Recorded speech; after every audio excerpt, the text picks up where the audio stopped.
problem with watercolour, or perhaps its toxic trait, is that each watercolour paint is unique. It's not just about the colour that it produces. Yes, you can get ultramarine blues in every brand under the sun. What you can't get is the exact formula that each company uses to produce their version of the paint. Here I'm showing you my collection of both European and Japanese style watercolours that I've collected over many years. Some I've purchased in sets, but the vast majority I've purchased as single paints that I've curated myself, having tried a small number of a classical mixing set recommended by Liz Steele on her blog, and then gradually increasing the different colours that I have in my repertoire based on the subjects that I paint and the colours that I love the most. It's been a number of years since I tried a brand new brand to me, and in this video I'm going to show you the newest brand in my collection, Rosa Gallery watercolors. Now, having watched a number of videos on YouTube by fellow YouTubers such as Helen Cryer, I came up with a list of paints that I don't already have in my collection that I thought would be interesting to play with and offer something different than my standard palette. For example, I've added titanium white, which is unusual as a lot of pure watercolorists won't have this in their palette, and they won't have black, which also I don't have. Purely because they like to use the transparent qualities of watercolour and the paper underneath to show through to show a paler shade of the colour in question. However, I really quite like pastel shades and playing with a little bit of opacity. As I've become much more of a mixed media artist as the years have gone by, I'm not worried so much about obeying purist rules. I'm more just enjoying myself and creating for the sake of being joyful. That being said, I've chosen colours which are more natural and suited to both landscapes and animals, which are my chosen favourite subjects really. So it wouldn't make sense to fill it full of luminous or glittery paint. Now, Rosa Gallery is a relatively newcomer. It has been around for a number of years, but I think it was approximately 2018 when they brought out this current range of watercolours. They're available in full pans and also in tubes, as I'm showing you here now. Now, these tubes are ever so slightly smaller than the standard ones by Daniel Smith and Schminker, for example. Rosa Gallery gives you 10 mils of paint, whereas these other brands typically give you about 15 mils. With the added benefit of also being incredibly affordable, these 10 ml tubes are approximately £2.70 or around $3 American at the moment, and they are artist quality professional paints. They're just as good as buying your Daniel Smiths, for example. Another thing that really inspired me to put this watercolour palette together was this little tin. Now, not so long ago I went on a short break with my hubby to the Lake District, and we had the most wonderful time. I don't think I've been there for maybe 10 or 20 years, probably closer to 20, and he's not been since a child, and we had the most wonderful time. And when I went, I deliberately sought out some Romney's Kendall mint cake, which I don't believe I've ever tried before this trip, but is like a minty fondant. So it's super sweet, super sugary, and it gives hikers a lot of energy. But the reason that I wanted it was, well, one, it was accidentally vegan, and two, you get this absolutely beautiful little tin, which is plenty deep enough to accommodate watercolour pans. So what we have inside is 18 half pans, and what I have done is I've bought some magnetic tape and I've stuck it to the bottom of each of the pans. As you can see, I've not been terribly accurate with my cutting, but it really doesn't matter. And then plop, they lock in place really nicely. If I give that a good shake, you can see they aren't going anywhere. So they're nice and super secure. The magnetic tape I got was a reel from Hobbycraft, so they're widely available in the UK. This piece of plastic we'll come on to later, but this is going to become my mixing palette in the lid of the tin. But we'll come on to that a bit later on. So all I've done is put the watercolours out in the order that I've written them on my sheet. Obviously it's not exactly the same format, but the order will be the same left to right. I ordered these watercolours from Cult Pens, but they didn't have any titanium white, which I wanted because I really do enjoy a little bit of opacity and pastel colours when I'm using watercolour. But I already had this dinky little tube of titanium white by Schminker in my watercolour stash, so I've already squeezed some out into that first pan, and I thought we'll just get cracking and I shall prattle on as I fill up my pans. Now I am actually really excited about this. It's been a very long time since I've tried out a brand new to me watercolour brand, and like I said, I've heard nothing but good things about Rosa Gallery, so yeah, it's all good fun.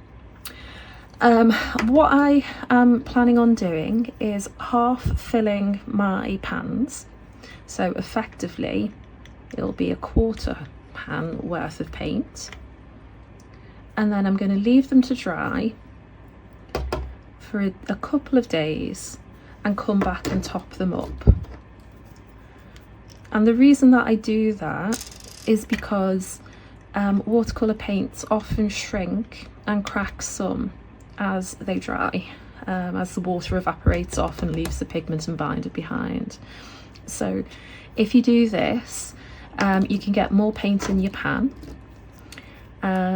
and I think really that is the only reason. I mean, people say that it reduces the cracking, but to be truthful, I've never really found that a problem. It hasn't affected the quality of my painting or my painting experience. So to me, the only reason to do this is to be able to fill the pans completely up with paint and not need to worry about them dropping out if they've shrank a lot. Not all watercolours shrink to the same amount. For example, ultramarine, which I do not have in this palette, and that was a deliberate choice. Ultramarine blue shrinks a hell of a lot. And it goes rock hard and just seems to get harder and harder the longer it stays in your palette. And I have had in some shallow pans my ultramarine eventually drop out and have to be re-wetted and stuck back in by either adding in some water to the bottom of the pan, or failing that, adding in some fresh paint underneath to kind of glue it back in place. But from my experience so far, that does seem to be an anomaly. It's just ironic that it's probably the most commonly used watercolour colour that happens to do that. Now, interestingly, that chromium oxide was super stiff to pipe out. Don't know if you noticed that on the video just then. Time will only tell what, if anything, that means for our painting experience. Oh, this is so good. Like I said, it's been so long since I've had a new set of watercolours to play with. I just can't wait. And I've deliberately picked colours or mixes that I don't have in my standard palette. And I wanted to do that because I'm always thinking about experimentation with my colours, and particularly with watercolour, where each individual paint can have very unique personal characteristics to it. Well, that was quite stiff as well. That I feel it can make quite a difference to how your painting goes, making small changes. So for example, I do not have any of these green shades or any of these blue shades in either of my other watercolour palettes. So I deliberately chose a royal blue, which is a light chroma, a fairly pale royal blue, but quite warm one. The slightly cooler cobalt blue, and then what they've labelled as indanthrene grey. And I think it might be like my beloved indanthrene blue, but perhaps a little less saturated on the blue side of things. Coral looks like loads of fun. Red colours are always quite tricky, I find. They often don't behave how I think they're going to. This one I think is going to be fairly opaque because I believe it has some titanium white in it already, which I think you can tell from looking at the paint in the pan there. And this quinacridone lilac, right, this is my only regret so far in purchasing these 18 new colours, or 17 new colours I should say, because it is in fact PV19, which is quinacridone rose or quinacridone red in other brands, and I have both of those colours in Daniel Smith, and probably other watercolours actually, other brands. I was hoping it'd be a different pigment for me to try, but it does look a lot bluer than any of the quinacridone roses I've got so far, so fingers crossed it actually will bring something new to the table. Oh, this is really stiff. This is Mars Brown. Actually need two hands to squeeze it. Oh, look at that. Splot. What I will do with that one is grab my palette knife and just push it down into the pan, so hopefully it adheres to the sides and base and doesn't drop out too readily once it's dry. Gosh, that really is a stiff paint. That's going to be fascinating to see how it dries. Ah, that's better.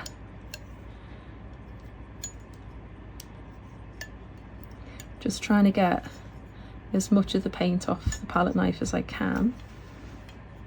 But that can be a little treat for me later to swatch out while I'm waiting for these to dry. Right, two more to go. Now, I don't think I've had a raw sienna, for example, since I had Winsor & Newton Cotman colours, which are student grade watercolour paints that I honestly can't stand.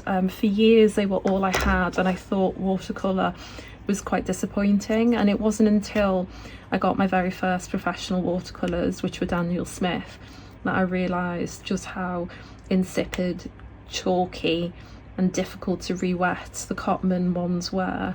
So I quickly sold the palettes that I had and invested in the professional colours, and I have not looked back since.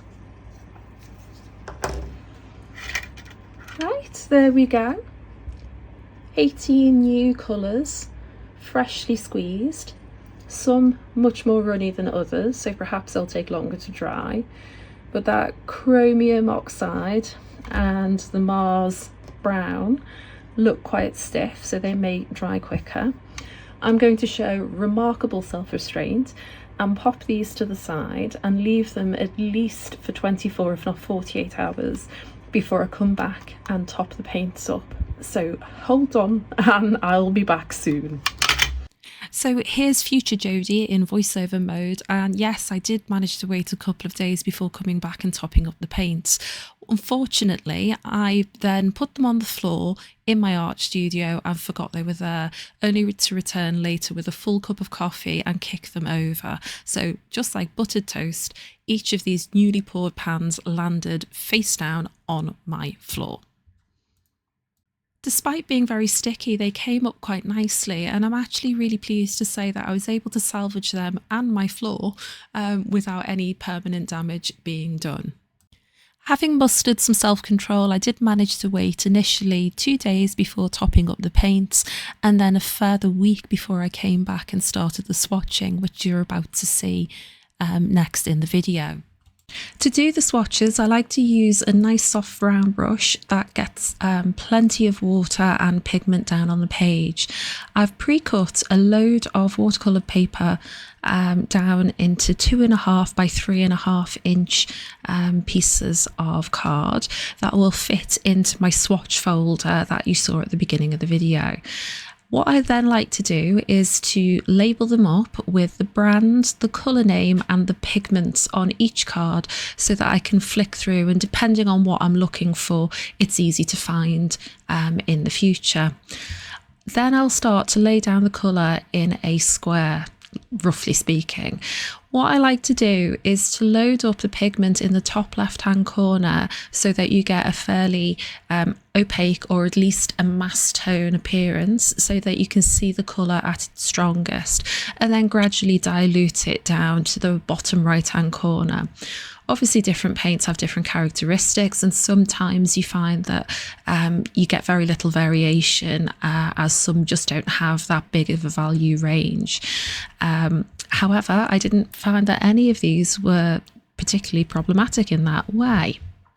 What did surprise me a little was how sticky the surface of the paint was.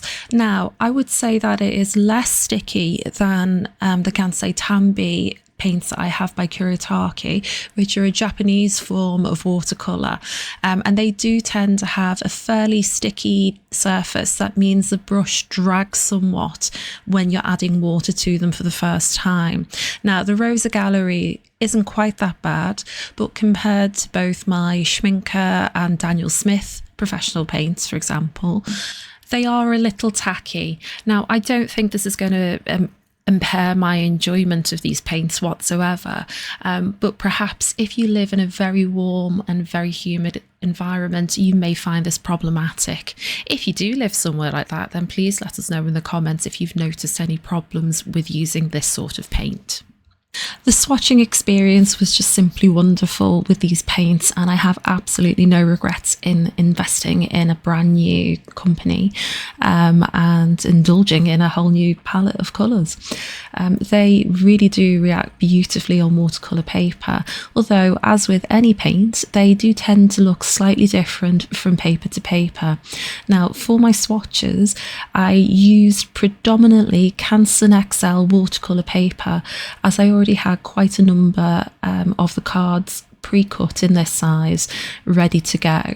But when I'd finished, I took a piece of my very favourite watercolour paper, Canson Moulin de Reux, and I swatched on the colours on a very small piece that I will keep inside the tin of the paints to take out and about with me. The colours did look quite different on this. I would say that they're a lot more vibrant, but that's not to be a negative about the paints, because the Canson paper, the Canson XL watercolour paper is a fairly cheap cellulose stock paper that is reasonable at taking water, but not fantastic.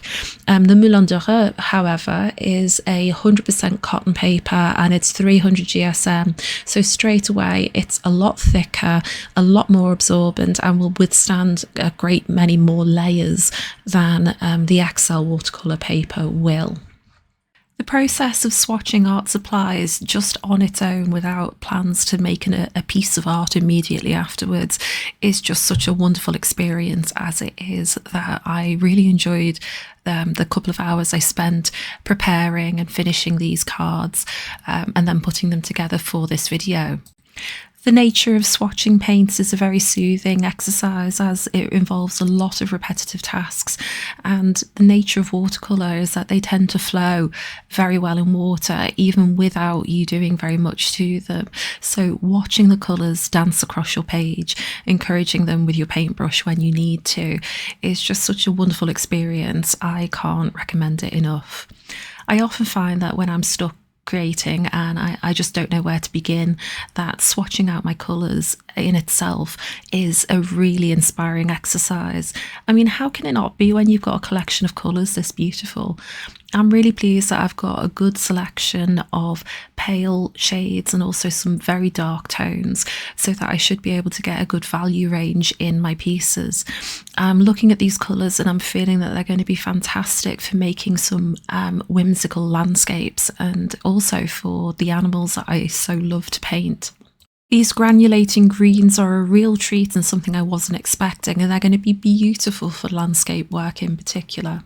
I'm glad that I've included some darker, more muted tones such as the caput mortuum, the warm grey and the indanthrene grey also, as these are going to be fantastic in muting down some of the brighter colours in the palette and giving it a more natural, softer feel.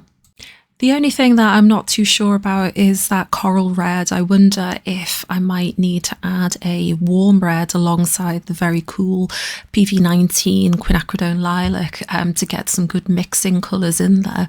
But beyond that, I'm happy with the colour choices and I'm really looking forward to putting these into practice. Now my new watercolour palette has been put together, I am about to fix the mixing space onto the lid of my tin. Now what I have is a small sample piece of Yupo paper, which isn't paper at all, it is actually a piece of plastic, and you can use it to paint on. It will actually take watercolour, even though it seems completely nonsensical that it would.